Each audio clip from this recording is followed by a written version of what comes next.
This meeting is being recorded. Tech fans, welcome to Up with the White and Gold. He's GA Tech John Watts. I am Jeremy, the Impact York. We are here to talk all things Georgia Tech Yellow Jacket football, and of course about that game coming up this weekend. Before we do that, if you want to follow the show, go to impact_media_ at YouTube and give us a subscribe, a like, question, comment, suggestion, any of that stuff. We do interact with you guys, as you guys have seen, and that is the easiest way to help support the show so that we don't have to charge you for this, because we don't want to charge you for this. I don't think you'd want to pay for this. You probably want to keep getting it for free. So the only way to do that is to go help us out. We've seen all the extra people that have added here recently, and we do appreciate that. So, as I did with the UGA show, I will put the ball in your court. John, where do you want to start? First, sorry to my host here and all the listeners for missing out the last 3 weeks.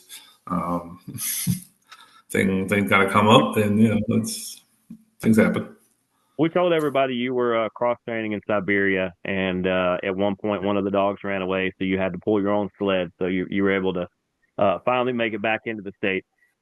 Yeah, it's a little bit warmer here. Just a little bit, But yeah, where you want to start with this? I'm not going to call it miraculous, because it's a team we believed in all year, but they get the go-ahead touchdown against NC State on the Thursday night. If you're going to win in dramatic fashion, it seems like this Tech team knows how to do that. Yeah, definitely. For most of the game, it shouldn't have been that way, but we got to take it down to the last little bit, keep everybody on their edge of their seats, and and do you want it? No, just kidding. So yeah, it was interesting. A little bit of here they score, and then crease a little bit, and then all right, we'll just let them have it. Nope, just kidding. Come on, consistency. We've talked about this before. Consistency, but hey, in the end, it's a win. Even if it was 22 seconds left in the game, it's still a win. And like I've said before, more wins are improvement from what we've done before. Mm-hmm. 7 regular season wins is an improvement than what we've done in the past 4 years. Mm-hmm. So, yep. Whether however the season ends, whether it's 7-5, 8-4, whatever however it ends, it's good. We're consistently improving on what we've done and just making things that much better, a little bit better, learning what we've done, and so overall, yeah, it was crazy, but good in the end. Exactly. This team legitimately has a chance to finish with 8 or 9 wins, something that anybody outside of this bubble, this radius right here, would have said never happened. They're going to win half that many. They'll win 3 or 4 games. They're not going to win. No, but I'm pretty sure, I'm going to go back and check the tape, but I'm pretty sure early this year we both said they were in the 7, 8, 9 range, that we really thought they could be right there at the probably really the 8 or 9. And they're legitimately, outside of a bowl win and outside of a win this week, of being a 9-win team, something that the rest of the nation is going to have to look at now. Yeah, definitely. It's no longer they're just going to do another 3 wins. Oh, they're just not doing anything. They're not doing anything. We're finally learning, what we need to do, how we work cohesively, and we can understand from those little things here. They're going to run up against the powerhouses. It's just there's one of them that will always, except for that one COVID year, is always on our schedule. They're always going to be there. And we understand that, but learning what we can do, learn from the past, and definitely be a whatever the word I'm looking for here. Can't think of it. a thorn in someone's side or something like that. And he actually went to Tech. That's I how hard look. of a word this must be. Couldn't But even and the hear crazy that thing one. is if I told you the starting quarterback for the winning Yellow Jacket squad was 19 for 33 for 265, no touchdowns, which is kind of weird, but they're a run team. I only threw the one interception, and he also had 7 carries for 57 yards and the go-ahead touchdown with 22 seconds left. You go, my goodness, Haynes King is back in full form. And I would say that was Aaron Philo, the third-string quarterback who's been promoted to second string, and Zach Pyron, I believe, is the one in charge of getting chili dogs up the street because I'm pretty sure they're just going to let him graduate out now. It's nothing personal to him. Hey, thanks for your contributions, but just like the other Zach, who only started 2 games, I think, this year for Georgia State, you can't beat Haynes King out, and now you can't beat Aaron Philo out. Unfortunately, that makes you number 3. Philo and King, this 2-quarterback system, is going to give Georgia fit. Yeah, definitely. I mean, prior to this, we didn't really know what he was able to do, and bring him in and give him some reps, and then you're like, okay, this guy's we can do something with this guy, so let's bring him in, see what he can do. NC State, and clearly we saw what he can do. Like you said, only 1 interception. Was a predominantly run game, so he had the highest. He was the leading rusher, and ended up sealing the victory for us. So definitely something we'll definitely want to get behind him now, and if we need to, and we'll see how Haynes King is for Friday, and see what we're gonna do.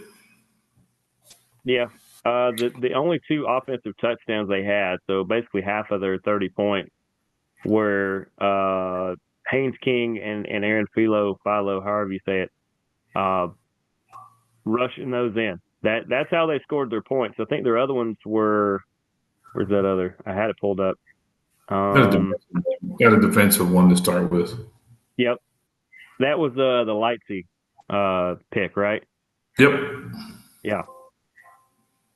I watch so many games. They all run together sometimes. I was like, where is that? I have that stat somewhere, but that's something that NC State found out, was that this, not only the defensive line, but the defense in general, they gave up 29 points, but they give their team a chance every week. And the secondary you can't mess with because they'll pick you off.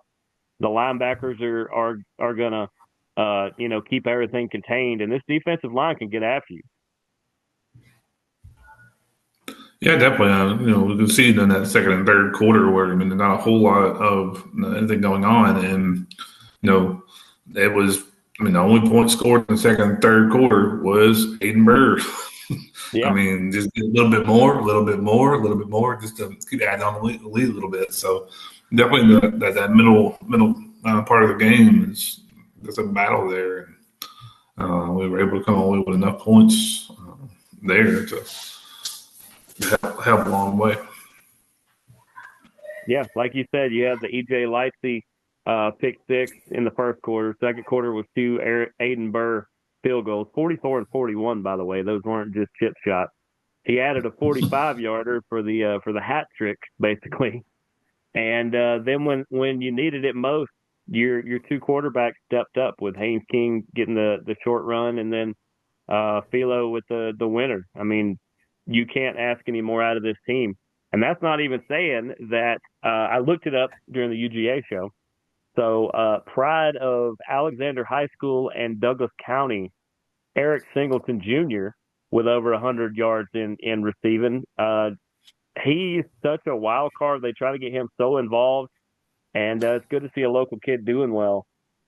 NC State had no answer for Eric Singleton Jr. No, definitely not. 5 receptions for over 100 yards. Look at on the flip side. Their leading receiver only had 45 yards. So outside of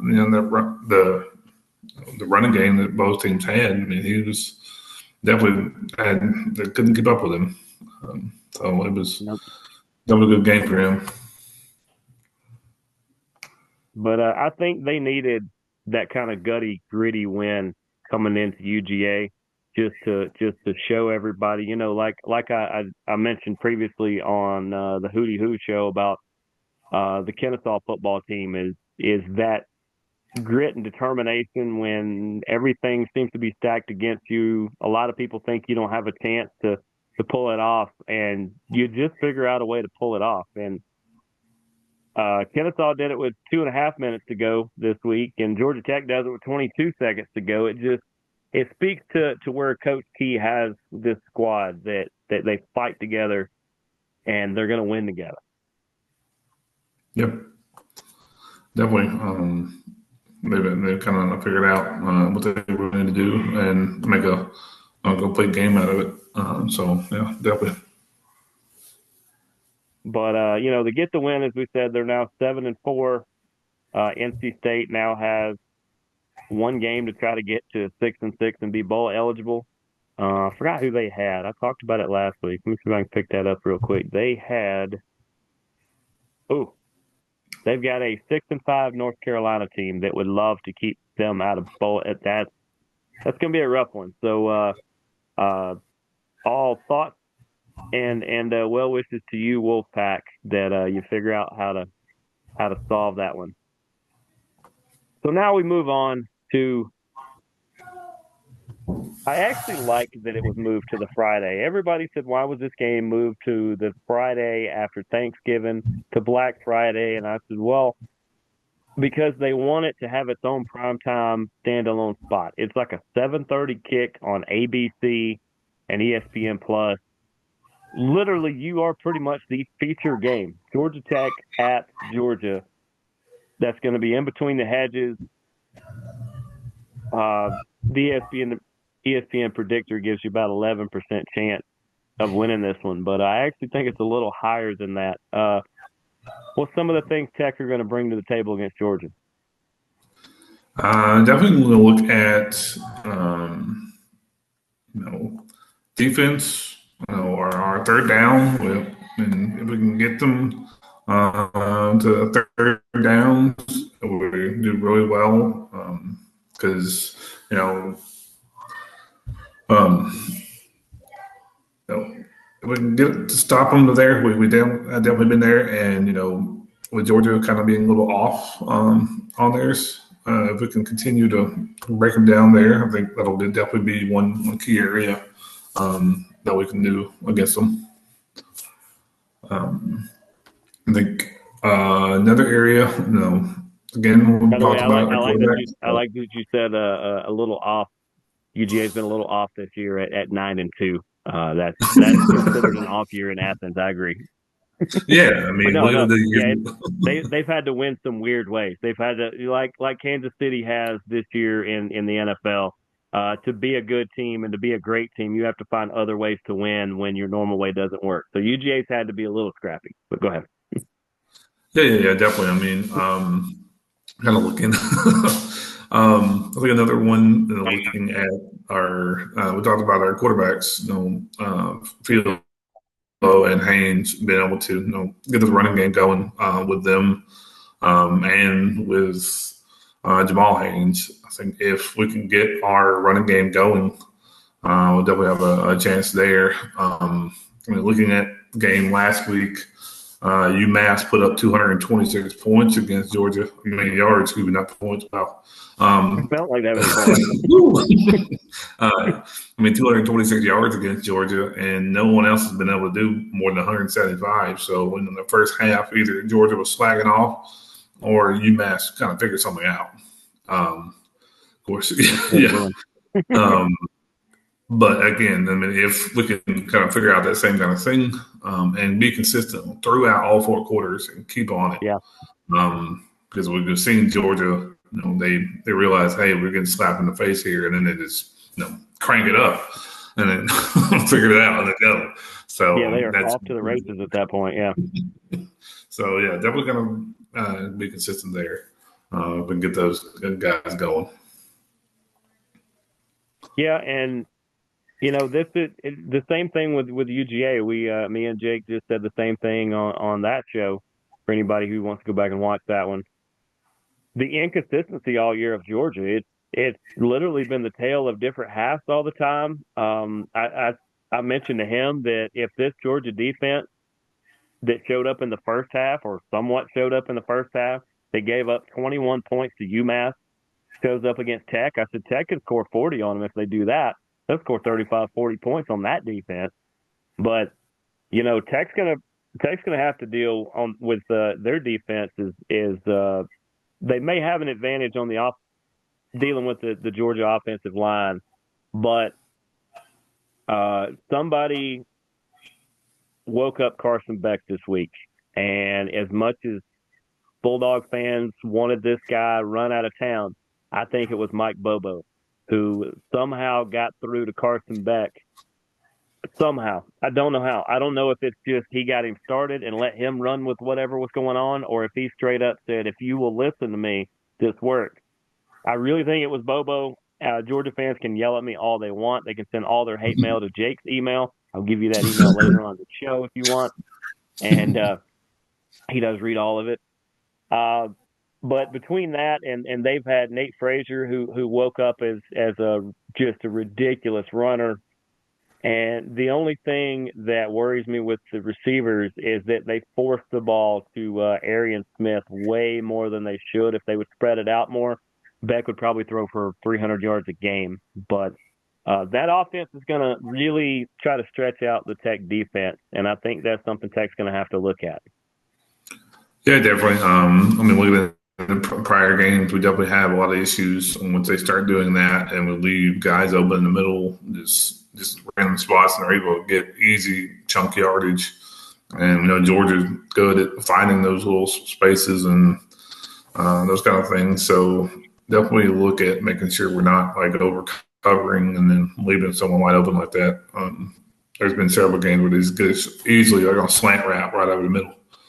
Definitely something we want to look out for. Yeah, and this Georgia defense, half jokingly, I will say, led by Chaz Chambliss, local Carrollton product, that I jump up and down every UGA show and talk about Chaz Chambliss, future guest of one of these shows for sure. But no, he didn't have the world's best game this time around, but Chaz and crew are going to be looking to put little brother away. And that's the way I think they're going to approach this, is they're like, that's cute that you won 7 games. That's cute that people think you can hang with us. But we're the UGA freaking Bulldogs, and we're not only going to beat you, we're going to beat Texas or Texas A&M in the SEC title game, and then we're going to run through this 12-game playoff. I think they're going to be in the playoff regardless, but they are going to want to get pressure on Haynes King or on Aaron Philo and not let them really contain them, not let them run around, because that's where King and Philo will beat you, is if you let them get in space. Yeah, definitely. Same thing there. If we can find the holes and the blocks that we can get those runs. I mean, our quarterbacks don't have a problem, just taking off. Again, that's how we won last week. So whether it's the quarterback or if it's Jamal, one way or the other, we can find those, get that running game going. Like I said, it'll be interesting. Yeah, it definitely will. And I think Eric Singleton Jr., if he's ever felt like he's on an island, I don't think he's going to feel that way this week. I think every time he turns around, he's going to be looking at no fewer than 2 UGA Bulldogs, probably one in front, one in back. I think they're going to bracket him. They're going to make Tech beat them with somebody else other than Eric Singleton Jr., even though I think he's still going to get his catches, because I think he's got a little bit of a Calvin quality to him where he can still get open at times. I feel like one of the main things that Kirby is going to want to dial up, especially Kirby being a former DB, I believe, he's going to say, I'm not letting that kid beat me. I will double him all day, and I will make you find somebody else. And definitely. I think that's kind of the same thing that everyone used to do with Calvin, is double or triple him, which, It didn't work. It's fine. Right. No, I mean, man get the ball anywhere. But I mean, we can kind of, if that is kind of the thing, if we can see that, if they're double teaming, that's one less defensive guy to look at, and maybe we that helps us set up that run that we're really good at, really doing well for, and then keep doing a run the ball, and then they switch it up to try to face the run, and then get Singleton. Yeah, because what that can do is if you're doubling Singleton, then that's going to cause single coverage somewhere else. Or maybe your QB spy is part of that and you're not paying attention to one of those quarterbacks and they just take off running. Yeah. Sorry, a little background noise here. But yeah, definitely. But I said on the other show that if this come down to Woodring versus Burr, I would love to see the two of them just have a kickoff, just a field goal contest. It would probably start around the 50 and just continue to move back. And God only knows who would actually win that because both of these are all-world kickers. I could see both of them on the next level. I'll be honest, I wouldn't mind seeing one in Dallas.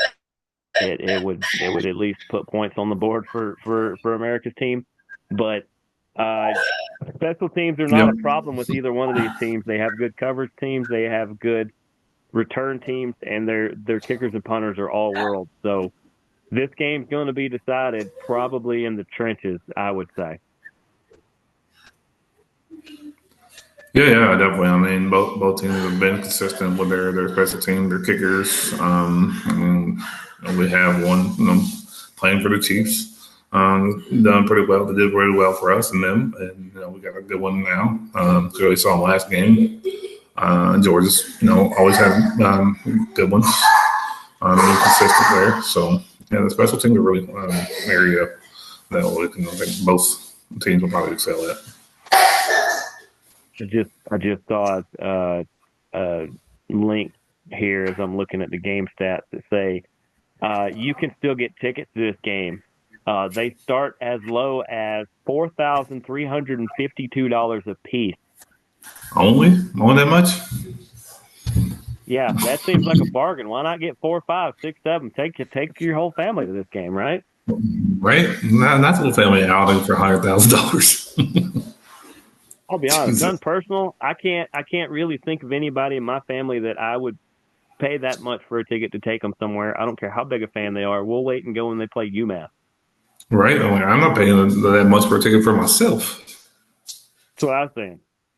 If I'm not going to do it for me, I'm sure not going to do it for anybody else. But I guess we're into the prediction time for this. And as I told you, I made a prediction on the Hunkered Down show earlier, which I will repeat basically what I said here, but I will give you the floor on how you think this thing's going to go and score. Yeah, I mean, I would love if we could sneak out a win here, but I know the team. I know how we are been for the last however many years it's been. I think that we'll do our best there to try to play as hard, but I still feel like Georgia's on a train here. Just to try to run everybody over, like you said. So I just feel like I think Georgia takes this one, and unfortunately, I don't know that it's going to be too close.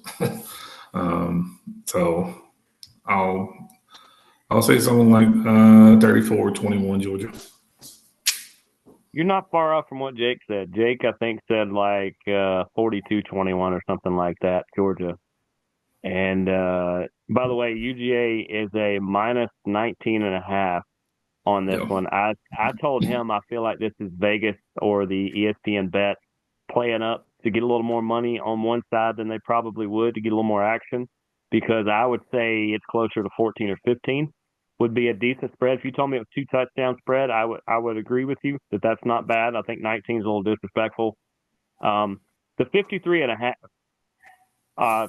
I'll echo that. Take the over. If they're going to score more than 54 points, I would absolutely almost guarantee it. The only way I can't guarantee it is I can't see into the future. That's impossible. But here's what I said. I said that I think it's actually going to be closer than that. I think you are looking closer to 35, 31, I believe is the score I come up with. Could be 37, somewhere in that range, I think is if it went to 40, even 40, 35, something like that. But I'll stick with 35, 31. I actually have Tech winning this. I feel like it's going to be some late heroics, like they're pretty known for. I think the offensive line for Georgia is going to have their hands full with the Tech defensive line. I think that's where a lot of this is going to happen.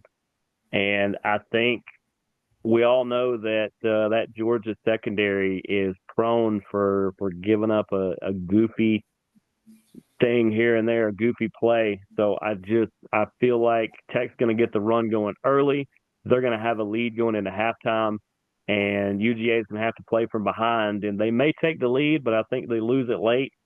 I think Tech gets their 8th victory, and they hand UGA their 3rd loss, but UGA is probably going to win the SEC title. So they'll obviously jump way up, and they'll be in the top 12 whether they lose both of those or not. But yeah. I think UGA is still one of the top 5 teams in the country, but I think Tech finds some way to beat this. I mean, if that is the case, we'll definitely take that, and then I will be extremely elated. And unfortunately, with this game having been moved to a Friday early in the season and Georgia High School Association moving their games later, I will be in Carrollton live at a football game during this game. So, fair warning, I talked to a Hillgrove wide receiver the other day because he is the oldest son of one of my cousins. I did not realize he went there. So I've already talked tons about that game. We will talk off camera about that. But in the same faction, because that's going to happen on a Friday night, I will actually be at an Atlanta Gladiators game trying to keep in touch with this. So if anybody is at the Gladiators game or if anybody is at the Carrollton game, by all means, please keep feeding us scores because it is very hard for me to keep up with other scores when I'm there. And it is very hard for him to keep up with scores that aren't in front of him as well. So definitely do that. And other than that, got any final words in the last couple minutes? Yeah, I mean, I know I'm going to hear it because there's a giant love for Georgia around on Carrollton. I mean, the band director. I mean, the band director started making the Carrollton band play Georgia's Third Down song. Yeah. It's not because Georgia plays; it's because they play it so much that it just. Yeah, my skin crawls when I hear it so many times. Yeah, so between that and having to hear their fight song when we were in high school, it's just like, oh, not again. But yeah, it definitely. I'll hear it. I hear it. Somebody will say something. Someone will score. Or I'll check it on the phone or something. But yeah, I mean, it should be a good game. But of course, for anyone out there listening, and to my host here, I hope everyone has a good Thanksgiving. Yeah. Absolutely. Yeah. Like I said, I think this game is one of those all bets are off. One of those somebody left the gate open and it's just ollie oxen free. Let's all run for the end zone and see what happens.